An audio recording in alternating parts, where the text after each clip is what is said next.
Sin, ministers, ladies and gentlemen, first of all, I would like to commiserate with the families who have families of the victims of the Rahim Yar Khan train tragedy. It's trying to imagine what they must be going through right now. We just pray for them. May the Almighty Allah give them strength to bear this loss. This is a day to celebrate.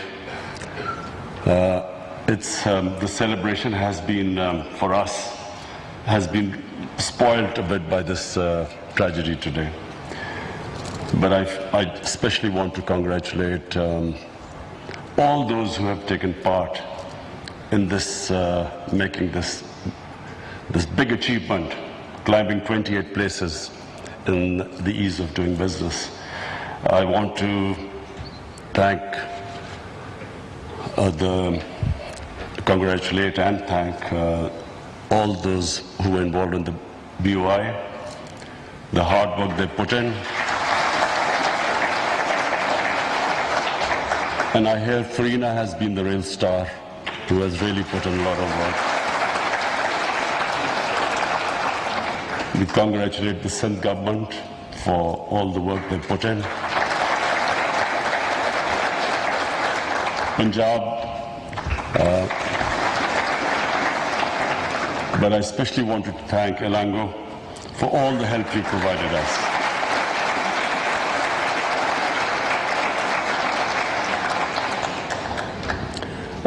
David, let me just give you a brief history of Pakistan, because Pakistan and I are almost the same age. So we started off really well. Pakistan in the 60s was considered one of the fastest growing countries in Asia. And a lot of countries came and tried to study Pakistan's model. What was the secret of our success? And the secret was that we had one of the best governance systems. Our bureaucracy was considered the best in Asia. And we had the government in the 60s, they decided that Pakistan needed to industrialize. So all incentives were given to industries. Hence, Pakistan rose very quickly. We had this one thing which we had, and when you have rapid development, is income inequality. Inequality of income. So we had some very rich people, and majority people in the beginning did not really taste the fruits of that development. Unfortunately, rather than addressing this issue of income inequality, we started a program of socialism in the 80s, in the 70s, where this nationalization took place. And unfortunately, we lost our way.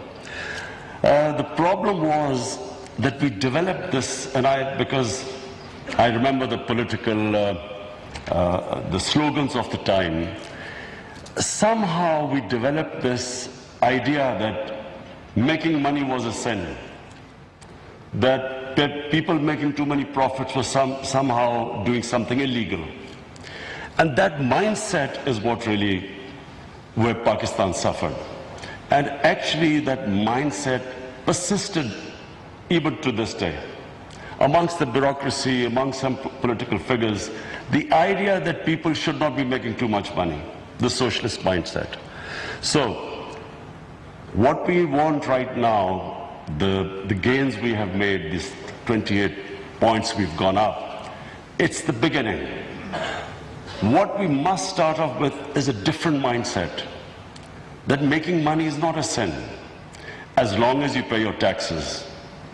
Now that's the other problem, we don't pay our taxes. Maybe that's why people sort of resent people making money.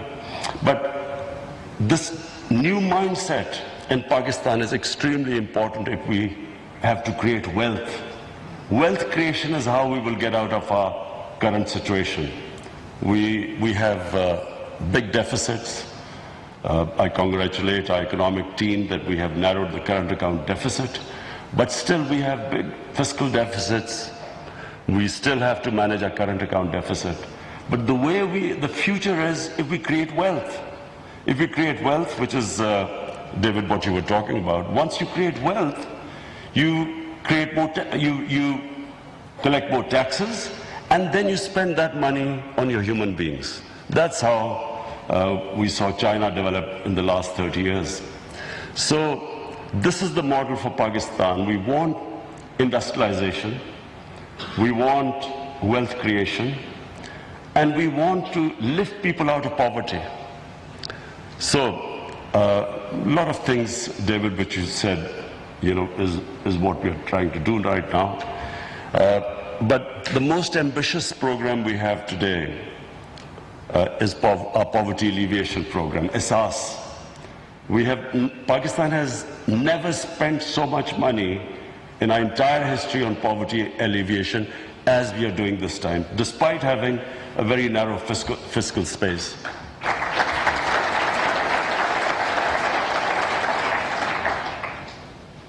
And so, as our Commerce Minister said, that the challenge is that we've reached the stage now, tomorrow morning, we start to make inroads. The challenges we face. There are certain short-term challenges, there are medium and long-term challenges. In my opinion, one of the biggest challenges we face is that we have a young population and we have to give them skills. We have to revamp the education system. The education system must equip our younger generation to go into the 21st century. We have technologies developing at a mind-boggling rate. New technologies coming in information technology, artificial intelligence. This is where we have a great chance that if we can equip our younger generation with the modern tools, then they become the asset of Pakistan. If we do not equip them, we do not pay attention on our education, they become a liability. So that's the number one challenge. Second is contract enforcement.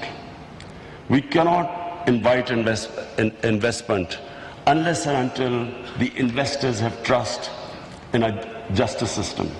So that is another big challenge, and we hope to be working with the current Chief Justice, who is one of the best jurists.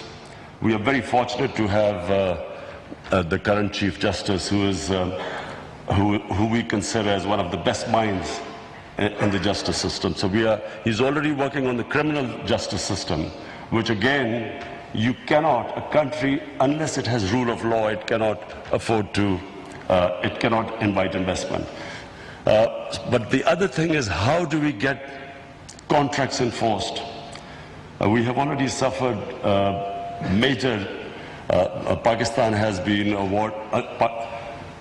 major damages have been awarded against Pakistan. Reko-Dik and then Karke, and it's all because our justice system just did not enforce contracts properly.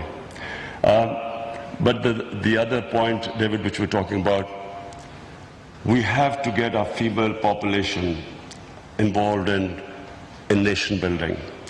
So my government, and I'm proud to say that we have in the ESAS program, we are especially paying attention to getting our women into the workforce.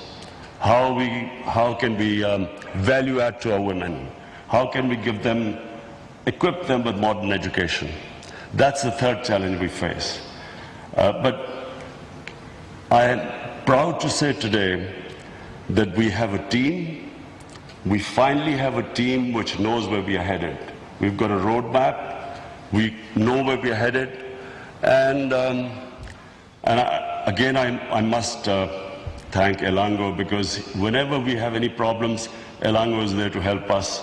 Whenever we have the roadbacks, we will come. David, finally I want to again thank you for coming here, all your delegation, to celebrate this, great achievement with us. And we hope to be in touch. We know we are already involved in a lot of other projects with the World Bank. We know that we are involving the World Bank in developing the infrastructure of Karachi, which is important because Karachi is our financial capital, and we need the sort of financing from World Bank to give Karachi water, the sewage system, the transport system. So I want to really thank you because I know you've been very supportive to us. Thank you very much.